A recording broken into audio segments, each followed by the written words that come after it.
पश्चिम बंगाल में धीरे धीरे ही सही सियासत बदलाव का इशारा दे रही है और यही वजह है कि बीजेपी मिशन बंगाल का पूरा खाका तैयार कर चुकी है। प्रधानमंत्री नरेंद्र मोदी से लेकर गृह मंत्री समेत बीजेपी के तमाम बड़े नेताओं ने साफ कह दिया है कि बंगाल में पार्टी कार्यकर्ता अब तैयार हो जाएं, क्योंकि बंगाल में भी कमल खिलाना है। और इसी संकल्प के साथ बंगाल बीजेपी चीफ दिलीप घोष भी अब सूबे में 200 से ज्यादा सीटें जीतने का दावा कर रहे हैं।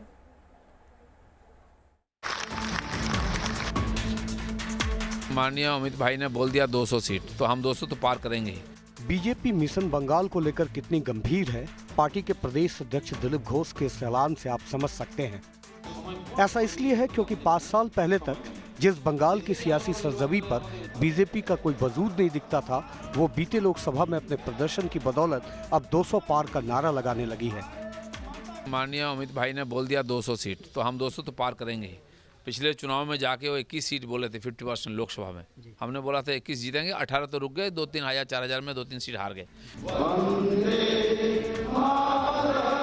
पश्चिम बंगाल में जो सियासी हालात हैं, उसे देखते हुए यहाँ अगले साल होने वाले विधानसभा चुनाव को प्रधानमंत्री नरेंद्र मोदी और मुख्यमंत्री ममता बनर्जी के बीच सीधी टक्कर मानी जा रही है। बीजेपी का मिशन बंगाल, दीदी बनाम मोदी अब की बार। बिहार विजय झांकी है, बंगाल फतेह अभी बाकी है। बीजेपी के मिशन बंगाल का खाका पूरी तरह तैयार है।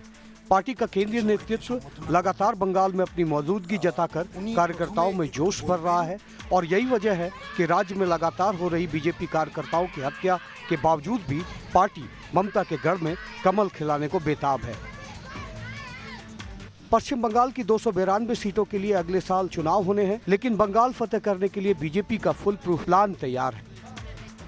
जहां केंद्रीय गृह मंत्री अमित शाह और पार्टी के राष्ट्रीय अध्यक्ष जेपी नड्डा बंगाल में विधानसभा चुनाव खत्म होने तक हर महीने राज्य का दौरा करेंगे, तो इसके साथ ही बीजेपी ने अपने शीर्ष नेताओं को बंगाल का दौरा करने और ग्राउंड रिपोर्ट तैयार कर रणनीति तैयार करने को कहा है। बीजेपी ने पूरे बंगाल को 5 जोन में बांटा है और केंद्रीय नेताओं को उनका प्रभारी नियुक्त किया है।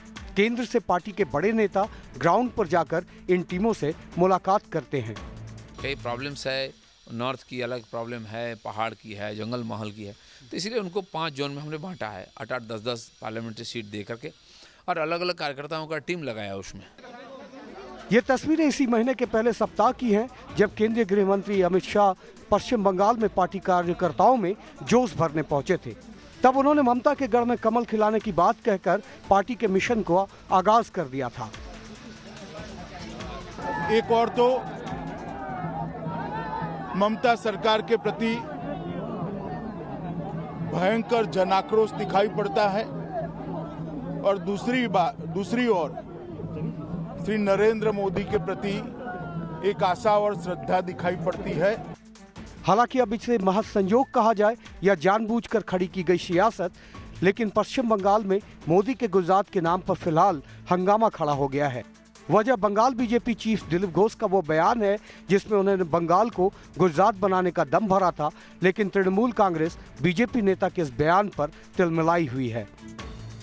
Dilip Ghosh has already earned name and fame as one who makes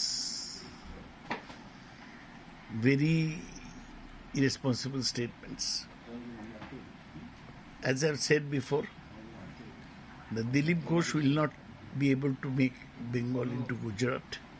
We do not want Bengal to become like Gujarat, where 2,000 people were killed in a communal riot. We also do not want to follow the Gujarat model of development, where large tracts of land are acquired for setting up factories. पश्चिम बंगाल में पिछले लोकसभा चुनाव में 42 में से 18 सीटें लाकर BJP ने सत्तारूढ़ तृणमूल कांग्रेस के सियासी वजूद को चुनौती दी है और अब बीजेपी ममता के गढ़ में आखिरी कील ठोकने के मूड में है।